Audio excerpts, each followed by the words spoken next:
اعوذ باللہ السمیع العلیم من الشیطان اللعین الرجیم بسم اللہ الرحمن الرحیم قال اللہ تبارک وتعالی فی القرآن المجید والفرقان الحمید ما آتاکم الرسول فخذوه وما نهاکم عنہ فانتہوا صدق اللہ العظیم۔ سامعین محترم، قرآن مجید فرقان حمید میں اللہ ارشاد فرماتا ہے کہ جو رسول اللہ صلی اللہ تعالی علیہ وآلہ وسلم تمہیں عطا کر دیں اسے مضبوطی کے ساتھ تھام لو، اور جدھر سے وہ منع کر دیں ادھر سے اپنے آپ کو روکے رکھو۔ ایک اور مقام پر فرمایا کہ لقد کان لکم فی رسول اللہ اسوۃ حسنہ، بے شک رسول اللہ صلی اللہ تعالی علیہ وآلہ وسلم کی زندگی میں تمہارے لیے بہترین نمونہ حیات ہے۔ فی زمانہ مسلمان رسول اللہ صلی اللہ تعالی علیہ وآلہ وسلم کے بتائے ہوئے طریقوں سے دور نظر آ رہے ہیں اور دور ہوتے چلے جا رہے ہیں، اور یہ ایک بہت بڑا المیہ ہے، اور یہ ایک بہت بڑا خسارہ ہے، اور ایک بہت بڑی ناکامی و نامرادی ہے۔ گزشتہ 2 دن پہلے مجھے ایک درخواست پیش کی گئی، 2 صفحات پہ مشتمل سوال نامہ تھا۔ اس میں تعزیت سے متعلق شرعی رہنمائی مجھ سے طلب کی گئی، اور ساتھ میں کہا گیا کہ محراب و ممبر سے آپ کی آواز کو سنا، سراہا اور مانا جاتا ہے، لہذا اس معاملے میں بھی معاشرے کی اصلاح کی کوشش کریں۔ اسی وجہ سے میں نے سوشل میڈیا پر بھی اپنا کردار ادا کرنے کی کوشش اور سعی کی ہے کہ محراب و ممبر سے زیادہ سوشل میڈیا پر، فیس بک پر یا یوٹیوب چینل پر یا باقی جتنے بھی سورسز ہیں ان پر زیادہ سنا اور سمجھا جاتا ہے۔ شرعی سوگ یہ ہے کہ رسول اللہ صلی اللہ تعالی علیہ وآلہ وسلم نے سوائے بیوہ کے سب کے لیے 3 دن سوگ کرنے کا حکم فرمایا ہے۔ دعا مرتے دم تک، بلکہ آنے والی نسلوں تک، بلکہ تا قیامت جاری و ساری رہنے والا عمل ہے، اور شریعت مطہرہ اس کی ترغیب بھی دیتی ہے۔ بیوہ سے متعلق احکامات الگ سے ہیں کہ 4 ماہ 10 دن وہ اپنے شوہر کا سوگ کرے گی اور زیب و زینت سے اپنے آپ کو بچائے گی۔ رسول اللہ صلی اللہ تعالی علیہ وآلہ وسلم نے جو شرعی سوگ ہمیں بتلایا ہے اور جو تعزیت کا انداز بتلایا ہے وہ یہ ہے کہ مرنے والے کے لواحقین کے پاس جا کر اسے حوصلہ دیا جائے اور اسے صبر کی تلقین کی جائے، اور مرنے والے کے حق میں استغفار سے متعلق اور استغفار پہ مشتمل دعائیہ کلمات ادا کیے جائیں۔ اس تعزیت کے پیچھے ایک بہت بڑا مقصد کار فرما ہے، حتیٰ کہ رسول اللہ صلی اللہ تعالی علیہ وآلہ وسلم نے ایک اور مقام پر فرمایا کہ تم جا کر اس مرنے والے کے لواحقین کے لیے اس دن کا کھانا انہیں پہنچاؤ کہ وہ سوگ اور غم کی کیفیت میں ہیں۔ اگر فی زمانہ ہم اپنے رویے کو دیکھیں تو جو ہی کسی جگہ پر کوئی فوتگی ہوتی ہے تو ایک ولیمے جیسا ماحول وہاں پر پہلے سے ہی بن جاتا ہے۔ مرنے والا تو اس جہاں سے رخصت ہو جاتا ہے، لیکن پورے کا پورا خاندان، پورے کا پورا کنبہ، اور خاص طور پر وہ لوگ جو قریب کے رشتہ دار ہوتے ہیں جس کے گھر میں فوتگی ہو چکی ہوتی ہے، وہ انتہائی قابل رحم کیفیت میں ہمیں نظر آتے ہیں۔ چاہیے یہ تھا کہ ہم ان کو سروائیو کرنے کے لیے معاشرے میں ان کو فائنینشلی اور اخلاقی ہر لحاظ سے ان کو سپورٹ کرتے، ہم جا کر ان کے اوپر بوجھ بن جاتے ہیں، اور ایک طرف میت ہوتی ہے اور ایک طرف کمیٹی تشکیل دی جاتی ہے، خاندان کے سربراہان بیٹھ جاتے ہیں، اور وہاں پر ایک کھانے کا مینیو اور شیڈول مشاورتی عمل کے بعد طے پاتا ہے۔ یہ کہاں کا انصاف ہے؟ جس کی ماں مر جائے، جس کا بھائی مر جائے، جس کا بیٹا مر جائے، جس گھر میں فوتگی ہو جائے، وہ جو غم کی کیفیت سے دوچار ہو جائیں، وہ بجائے اس کے کہ انہیں ہمارے سہارے کی ضرورت تھی، اور شریعت مطالعہ نے ہمیں اس بات پر ابھارا کہ آپ ان کے پاس جا کر ان کا سہارا بنیں، اور ہم ان کے لیے بوجھ بن گئے، اور وہ ہمارے کھانے اور ہمارے پینے اور ہمارے خورد و نوش کے سامان کے لیے تگ و دو میں لگ جاتے ہیں، اور اپنی غم کی کیفیت اور اپنی میت کو بھول جاتے ہیں۔ یہ بہت بڑا المیہ ہے۔ وہ نوالا ہمارے حلق سے کیسے اترتا ہے؟ جس کا بھائی مر گیا، جس کا باپ مر گیا، وہ خود ٹرے لے کر ہمارے سامنے دسترخوان بچھاتا ہے اور اپنی ناک کٹنے سے بچاتا ہے۔ بلا شک و شبہ اگر اخلاص نیت کے ساتھ اور اللہ کی رضا اور خوشنودی اور حصول ثواب کے لیے کچھ خرچ کیا جائے، اور اعمال صالح کی طرح خیرات و حسنات بھی کیے جائیں، تو اس کا فائدہ اس عمل کے کرنے والے کو بھی ہے،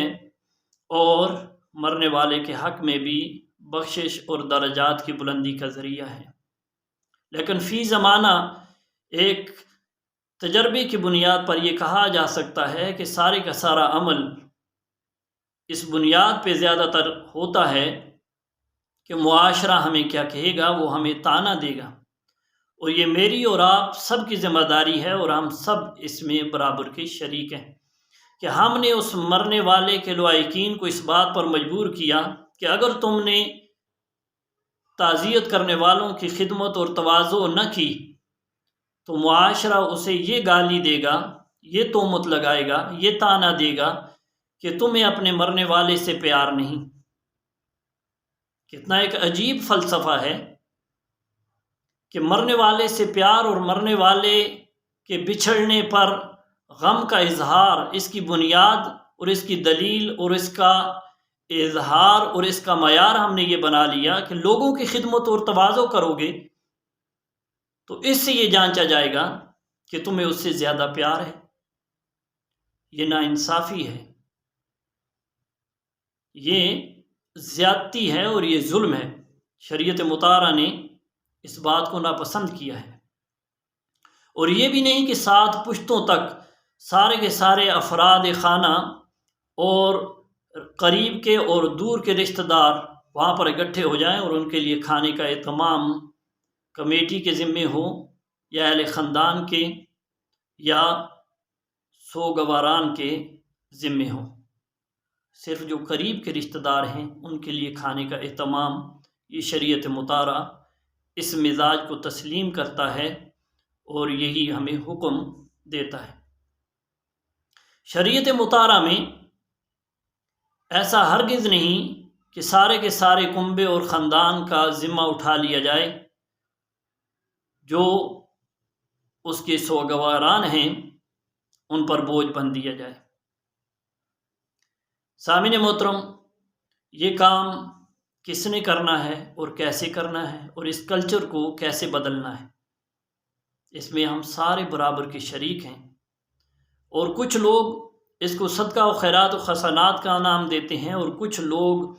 اپنی عزت اسی میں سمجھتے ہیں کہ دسترخوان بچھایا جائے۔ اس سے بہتر ذرائع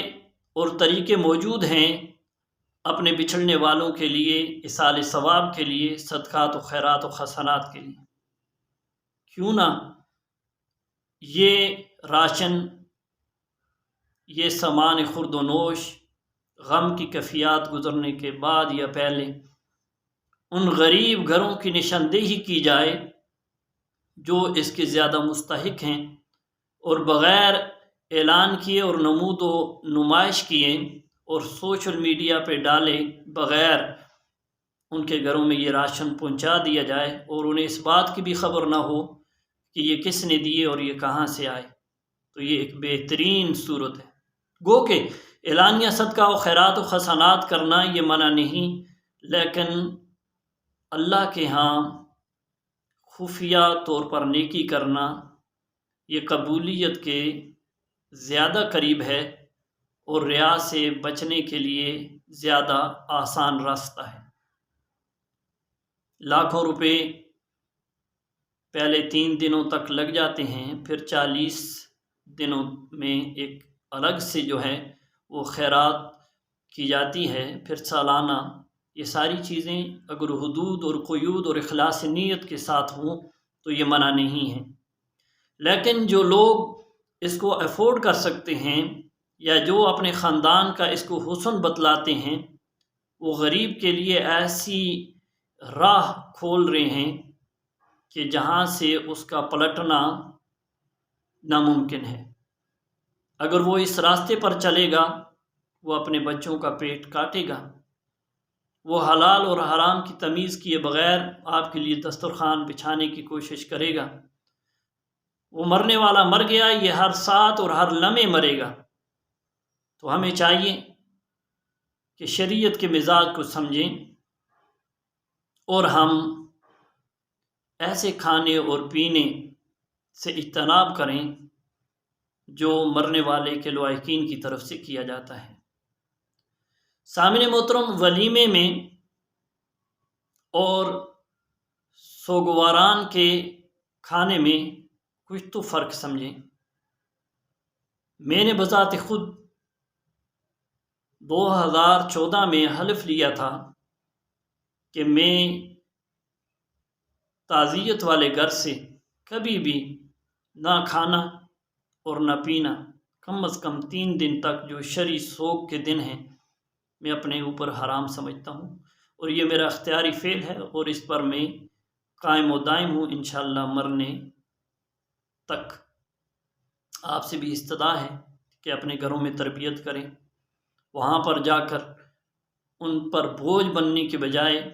ان کو سہارا دینے والے بنیں،